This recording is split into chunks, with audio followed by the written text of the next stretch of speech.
ఇక ప్రభుత్వ ఆర్డర్లన్నీ కూడా మహిళా సంఘాలకే. తను అన్నాడు కదా మహిళల్ని కోటీశ్వరులను చేస్తాని, దళారులు కమిషన్ ఏజెంట్ల నుంచి లాక్కొని ఆడబిడ్డలకే ఇస్తాం, ప్రభుత్వ సంక్షేమ పథకాలు ఆస్తులన్నీ మహిళల పేర్ల మీదే చేస్తాం, మహిళలతోనే ప్రత్యేక రైతు సమాఖ్యలు, పంట మార్పిడిపై అవగాహన కార్యక్రమాలు, మహిళా శక్తి వారోత్సవాల్లో ముఖ్యమంత్రి రేవంత్ రెడ్డి వెల్లడి, ప్రతి పార్లమెంటు నియోజకవర్గానికి వస్తా, వ్యాపార ప్రణాళికలతో సిద్ధంగా ఉండాలని పిలుపు, మహిళా సంఘాలు 553 బస్సులను జెండా ఊపి ప్రారంభించిన సీఎం అంటూ ఇంట్లో ఇట్లుంది కదా. ఇంట్లో ఇంకా వేరే దాంట్లో ఏమన్నాడంటే, ఇగో మహిళల రాజ్యం ఇది, ప్రభుత్వ సరఫరా వ్యవస్థలన్నీ కూడా ఆడబిడ్డల చేతికి అంటూ 1 కోటి మంది మహిళల్ని కోటీశ్వరులను చేస్తాం.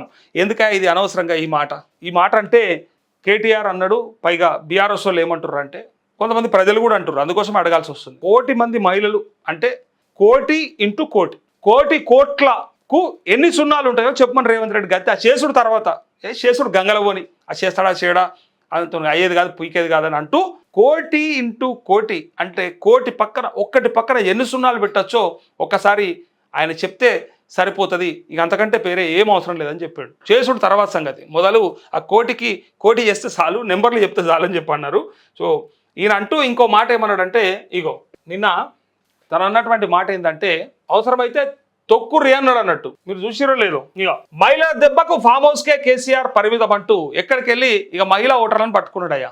కేసీఆర్ కిట్ ఇచ్చిన, కేసీఆర్ గతంలో కళ్యాణ లక్ష్మి ఇచ్చిన, షాదీ ముబారక్ ఇచ్చిన, మహిళలకు సంబంధించిన ఎన్ని పథకాలు ఇచ్చినా చివరికి ఫ్రీ బస్ ఇవ్వడం వల్ల, ఫ్రీ బస్ అని పెట్టడం వల్ల నాకు ఓట్లేసిర్రు, ఎట్టి పరిస్థితులలో నన్నే ఆదరించిర్రు, ఆదరిస్తారు, భవిష్యత్తులో కూడా నా గెలుపు మళ్ళీ ఈజీ ఉంటుంది వీళ్ళతోని అని చెప్పి సగానికి సగంకు తెలుసు కదా, 4 కోట్ల తెలంగాణ ప్రజలలో 2 కోట్ల మంది మహిళలు ఉంటారు.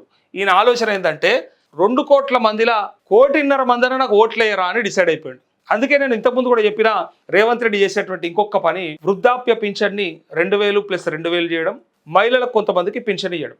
ఈ 2 చేస్తే ఏమవుతుందంటే సగంకి పైగా ఓట్లు ఆయనకు ఉన్నట్టే. ఇక మహిళల్లో ఉన్నటువంటి ఆ 50%లో 25%కి పైగా ఉన్నటువంటి ఓట్ షేర్ 30% 40% ఇక ఆయన డిసైడ్ అయిపోతాడు, అంత ఓట్ షేర్ నాదే అని చెప్పి డిసైడ్ అయిపోయాడు. అందుకే మహిళల్ని కోటీశ్వరులు చేస్తా, మహిళల్ని కోటీశ్వరులు చేస్తా అంటే వాళ్ళని చేసుడు కాదు, మొదలైతే అలా ఓట్లు వేసుకోవడానికి బ్రహ్మాండంగా ఒక స్ట్రాటజీ ప్లే చేసిండు. సో బీఆర్ఎస్లో ఎక్కువగా రైతు బంధు అని, రైతు బీమా అని, సరే ఇటు పురుష ఓటర్లకే వచ్చినటువంటి పథకాలు చూస్తే మహిళా ఓటర్లకి కొంచెం తక్కువ వచ్చినాయనే భావన వచ్చేలాగా చూసిరా. నేను వచ్చిన తర్వాత మిమ్మల్ని కోటీశ్వరులు చేస్తున్నా, కేసీఆర్ మీకు ఏమి ఇచ్చిండు అని చెప్పి ఆనాడు కళ్యాణ లక్ష్మి చెక్కుతో పాటు తులం బంగారం ఇస్తాను కూడా చెప్పాడు. వీళ్ళు అడుగుతలేరు ఎందుకు పోయినోళ్ళు? వాస్తవమే సార్, మీరు కోటీశ్వరులు చేస్తే చేద్దురు, కానీ కనీసం ఇప్పుడు మరి తులం బంగారం అయితే ఇవ్వాలి కదా, బాగున్నారు కదా, మాకు మీరు ఇస్తా అన్నారు, ఎక్కడ పోయింది? ఇప్పుడు చెక్కుతో పాటు ఖచ్చితంగా తులం బంగారం అని మాట ఇచ్చిండ్రు, ఇవాళ ఎందుకు ఇస్తలేరని అడిగే తల్లులే లేరు. కొంతమంది అడుగుతారు అనుకో, ఇక కొంతమంది ఆడాడా మైక్ ముందర పెట్టగానే ఇగో ఈ పుస్తెళ్తాడు ఆయనే చేపించిందే, ఈ గుండ్లు ఆయనే చేయించినాయే, లేకపోతే ఈ వంకీలు ఆయనే చేయించినాయి అనుకుంటా ఇట్లా పేర్లు పెట్టి సెటైర్లు వేస్తూ ఉన్నారు. కానీ సెటైర్లు కాదు కావాల్సింది, మనకి వాళ్ళు ఇచ్చిన హామీ నెరవేర్చాలి, అది అడిగేలాగా చేయాలి. అయితే ఇక్కడ ఇగో ఆడబిడ్డలతో పెట్టుకున్న వారెవరూ బాగుపడినట్టు చరిత్రలో లేరని ముఖ్యమంత్రి రేవంత్ రెడ్డి అన్నారు. 40 సంవత్సరాలుగా బీజేపీ ఏనాడు జాతీయ అధ్యక్షురాలుగా మహిళలను నియమించలేదని విమర్శించారు. బీఆర్ఎస్ పార్టీ మొదటి విడతలో మహిళలకు మంత్రి పదవి కూడా ఇవ్వలేదని సీఎం గుర్తు చేశారు. స్వయం సహాయక సంఘాల మహిళలకు రావాల్సిన 4000 కోట్లు వడ్డీ లేని రుణాల మొత్తాన్ని బీఆర్ఎస్ ప్రభుత్వం చెల్లించలేదని, దీంతో మహిళలు వారికి బుద్ధి చెప్పారని, అందుకే వారు ఫామ్ హౌస్లో కూర్చున్నారని కేసీఆర్ ఉద్దేశించి సీఎం రేవంత్ వ్యాఖ్యానించారంటూ ఇక్కడ ముఖ్యమంత్రిని చేయండి ఎవరొద్దన్నారు? ఇక్కడ ఈ రాష్ట్రంలో మహిళా ముఖ్యమంత్రిని చేయండి కదా, మీకు అంత ప్రేమ ఉంది కదా, మహిళల్ని పైకి తీసుకురావాలన్న ఆలోచన ఉంది కదా, డెఫినెట్గా మహిళా ముఖ్యమంత్రి అయితే అయిపోతుంది కదా, చేయొచ్చు కదా. లేరా? ఉన్నారు కదా, ఇప్పుడు మహిళా మంత్రులుగా ఉన్నారు కదా, ఆ మంత్రుల్ని ముఖ్యమంత్రిగా చేస్తే నిజంగా మీకు మహిళల పట్ల ఉన్న చిత్తశుద్ధి ఏందో మాకు తెలిసిపోతుంది. అర్హత లేదా?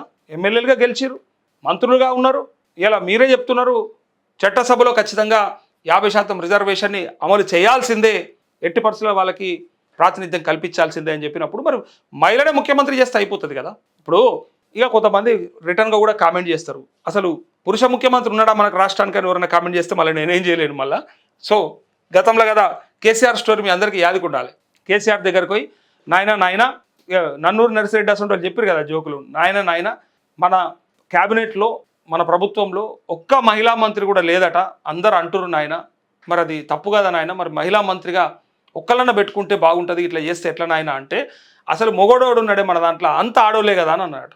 ఉన్న ఆ క్యాబినెట్ ఎవరైతే ఉన్నారో ఆ మంత్రులందరినీ కలిపి అసలు మొగోడోడు ఉన్నాడే అంత ఆడోలే కదా, ఇంకెక్కడ ప్రాతినిధ్యం, అంత ప్రాతినిధ్యం అలాదే ఉన్నదని డైరెక్ట్గా అన్నాడని ఆయన చెప్పినట్టుగా, ఈయన చూసినట్టుగా, ఆయన ఏదో కలగన్నట్టుగా చెప్పినటువంటి ఆ కామెడీ ఏదైతే ఉందో, ఇలా సేమ్ ఇలా రిటర్న్లో వీళ్ళని కూడా అట్లే అంటారు. అసలు ముఖ్యమంత్రి అనేటోడు మొగోడేనా అని అడిగేటోళ్ళు కొంత కామెంట్ చేస్తుంటారు. మాకు సంబంధం లేదు, ఎందుకంటే అప్పుడు వాళ్ళ మీద కామెంట్ చేసినట్టే వాళ్ళు కూడా వీళ్ళ మీద కామెంట్ చేసుకుంటుంటారు, ఒకరి మీద ఒకరు చేసుకుంటుంటారు. కానీ ఒక జర్నలిస్ట్గా మాకు అది అవసరం లేదు, ఎవరినైనా కామెంట్ చేసుకొని మేము చెప్పే బాధ్యత మాత్రమే మాది, ప్రజలకైనా కష్టాలు ఉంటే మాట్లాడే బాధ్యత మాది.